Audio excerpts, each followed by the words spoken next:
amantes de Kemet, y gracias por venir a Laura Egiptología. Hoy vamos a hablar de la filósofa, matemática y astrónoma Hipatia de Alejandría, que se merecía un huequecito en mi canal y que ya ha llegado el momento de hablar de ella. ¿Estás preparado?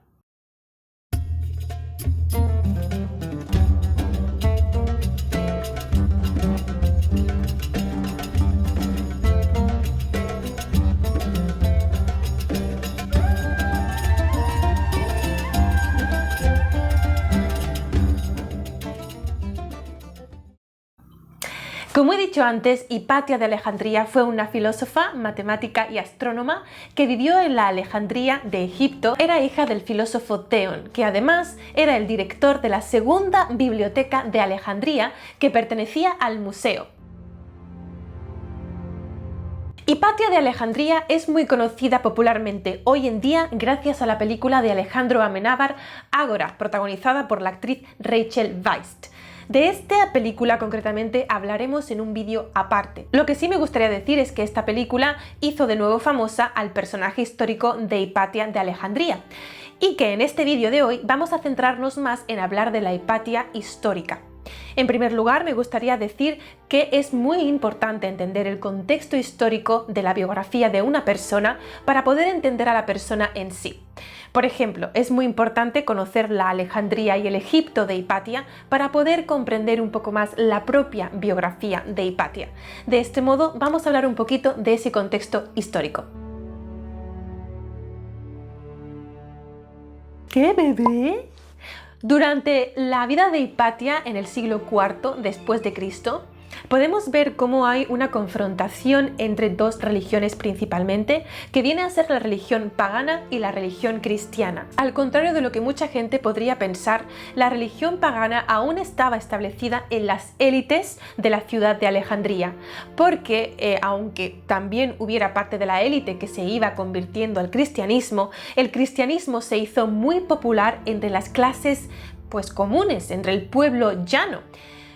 De esto se podría hablar también en otro vídeo, pero bueno, esto es muy importante de entender porque esta confrontación entre religiones, teniendo en cuenta además que era la religión cristiana la que cada vez iba tomando más territorio, por así decirlo, es muy importante para entender también por qué la muerte de Hipatia, de la que luego hablaremos también en este vídeo. Hay que decir que Hipatia de Alejandría fue nacida en una familia de la élite y que además era pagana. No se sabe nada de la madre de Hipatia, pero sí sabemos del padre. De hecho, se cuenta que el padre de Hipatia, Theón, e Hipatia trabajaron juntos en la copia del Almagesto, que es un tratado de astronomía de Ptolomeo. A este modo, ¿cuál era el papel del filósofo en la sociedad? El papel del filósofo de la antigüedad en la sociedad sí que era importante. El filósofo antiguo no tenía simplemente la función de tener una vida contemplativa dedicada al amor por el conocimiento y la sabiduría, sino que además se consideraba como una parte ética de su trabajo el estar dando consejos a la élite de la política, a los políticos. Por esto también ese lugar ocupaba igualmente Hipatia como buena filósofa. Hay que tener en cuenta que Hipatia de Alejandría era una mujer, podríamos decir, en un mundo de hombres. Pero bueno, el caso es que tampoco era tan raro encontrar a una mujer dedicada a la filosofía en este momento.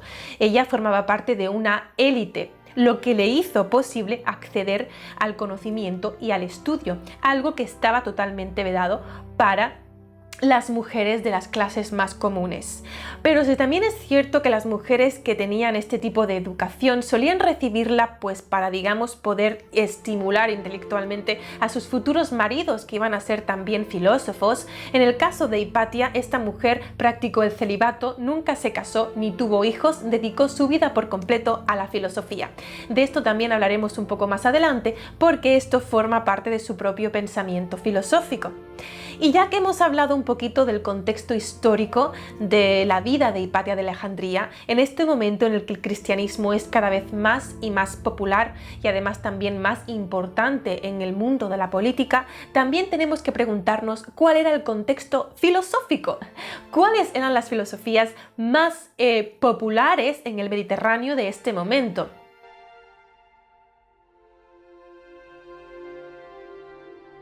para así poder comprender el pensamiento filosófico de Hipatia. Y es que en este momento es muy importante el neoplatonismo, del que también vamos a tener un vídeo en concreto muy prontito, así que si quieres puedes suscribirte y darle a la campanita para no perdértelo. El neoplatonismo, como su nombre indica, era una reelaboración o una reinterpretación del pensamiento filosófico de Platón. En este momento se toman las ideas platónicas y se vuelven a reelaborar, vuelve a tener bastante importancia, pero todo esto ocurre alrededor del Mediterráneo en diferentes escuelas filosóficas, de modo que el propio neoplatonismo tenía muchas ramas diferentes. Había una rama que era no religiosa. Podríamos decir que dentro del neoplatonismo teníamos dos grandes ramas, aquella que sí incluía la religión, obviamente la religión pagana, y los ritos de la religión pagana dentro de ese pensamiento filosófico, y había otra vertiente que no incluía ningún tipo de rito ni nada por el estilo y que se centraba exclusivamente en el trabajo intelectual del filósofo dentro de este neoplatonismo. Hipatia de Alejandría formaba parte de esta escuela. Es la escuela de filósofos como Plotino y Porfirio. ¿Qué decía el neoplatonismo? De esto vamos a hablar más concretamente en otro vídeo, pero para resumirlo, podríamos decir que el neoplatonismo hablaba de la Trinidad neoplatónica, que tendría muchísima influencia en el pensamiento gnóstico, ¿vale? Es decir, que el pensamiento gnóstico bebe mucho del neoplatonismo. Pero bueno, ¿qué es esa Trinidad neoplatónica? Los neoplatónicos hablaban del uno como entidad suprema y de este uno derivaban las ideas. ¿Os acordáis del mundo de las ideas de Platón? Pues esas, precisamente. Y de estas ideas procederían las almas, que vienen a ser el principio de movimiento y de la materia. Lo que vendría a ser el mundo que nos rodea. ¿Qué era tan especial en la escuela de Hipatia? Podríamos decir que Hipatia estaba inspirada por este movimiento neoplatónico que acabo de explicar, pero al mismo tiempo, al parecer, la escuela de Hipatia tenía un plus.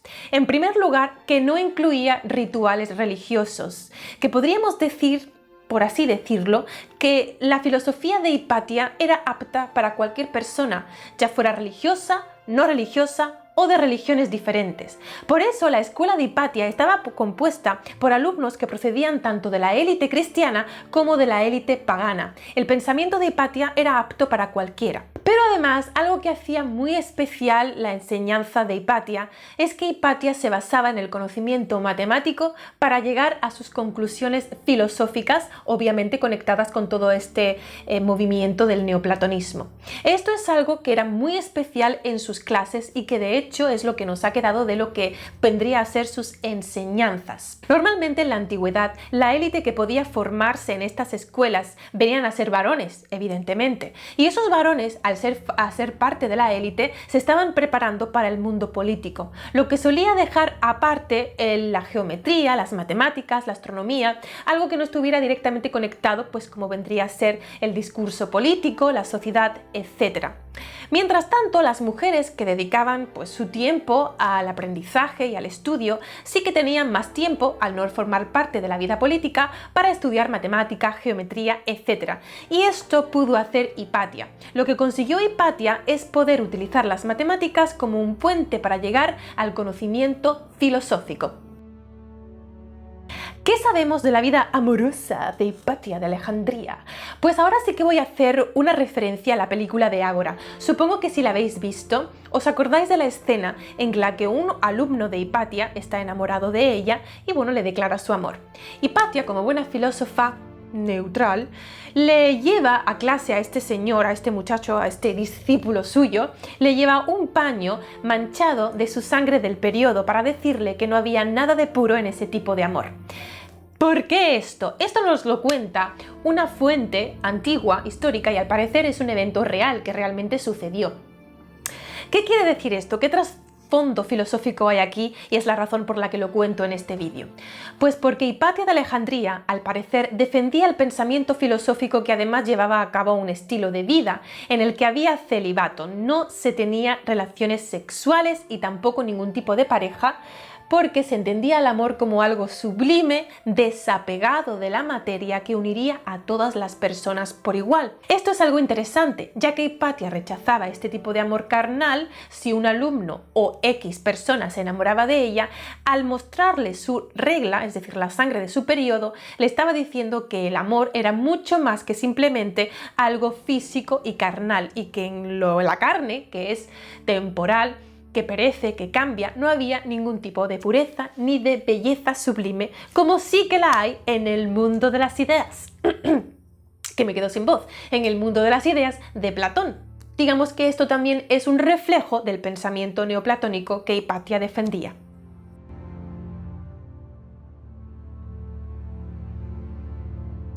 ¿Y las fuentes que nos hablan de Hipatia? ¿Cuáles son? Bueno, voy a hablar en este vídeo simplemente de dos fuentes que vienen a ser las más cercanas a ellas. Hay muchísima gente en la antigüedad que habló de Hipatia, también durante la Edad Media, en fin, Hipatia ha sido muy famosa, pero yo voy a hablar las dos fuentes más cercanas. En primer lugar, habría que decir que no hay fuente que haya llegado hasta nosotros a día de hoy escrita directamente por Hipatia, es decir, no hay ninguna carta, nada que ella escribiera sobre su propia vida. Probablemente sí escribió, pero no nos ha llegado. Pero la fuente más directa que nos ha llegado son las cartas que le escribía uno de sus alumnos cuando ya se convirtió en obispo, que viene a ser Sinesio de Cirene.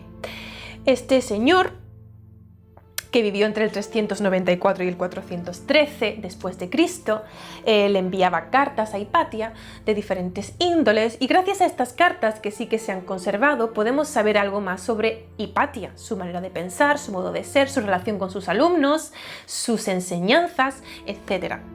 La otra fuente que quería nombraros no es tan directa como esta, pero sí es directa en el sentido en el que es la más cercana en el tiempo a Hipatia, que vendría a ser la del eclesiástico Sócrates Escolástico.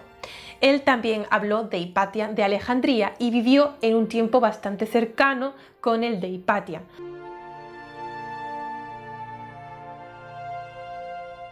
La muerte de Hipatia de Alejandría sí que fue un shock para todo el Mediterráneo antiguo, e incluso fue considerado como el fin de la historia antigua tal cual conocida, porque en ella convergen el fin del paganismo, el fin de la filosofía, porque ahora os voy a hablar un poco de la muerte y de por qué se dio la muerte de Hipatia, y luego voy a decir qué supone a nivel general y a nivel trascendental esta muerte, ¿vale?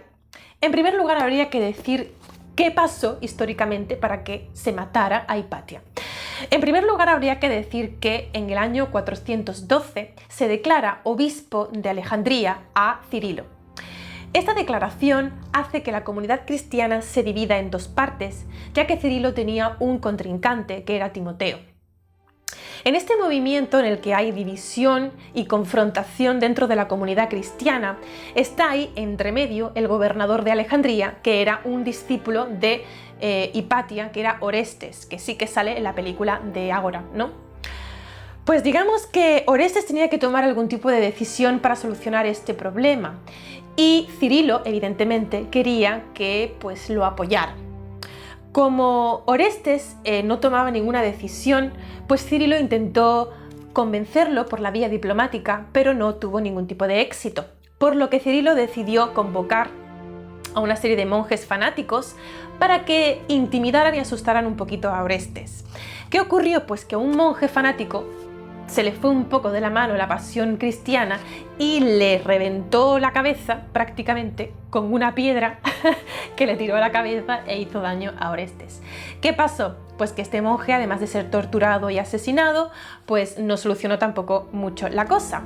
Y a todo esto empezó a darse un rumor que se extendió probablemente de parte de Cirilo, de que Orestes no tomaba una decisión definitiva porque estaba siendo embrujado por una mujer de pensamiento, que venía a ser la filósofa Hipatia.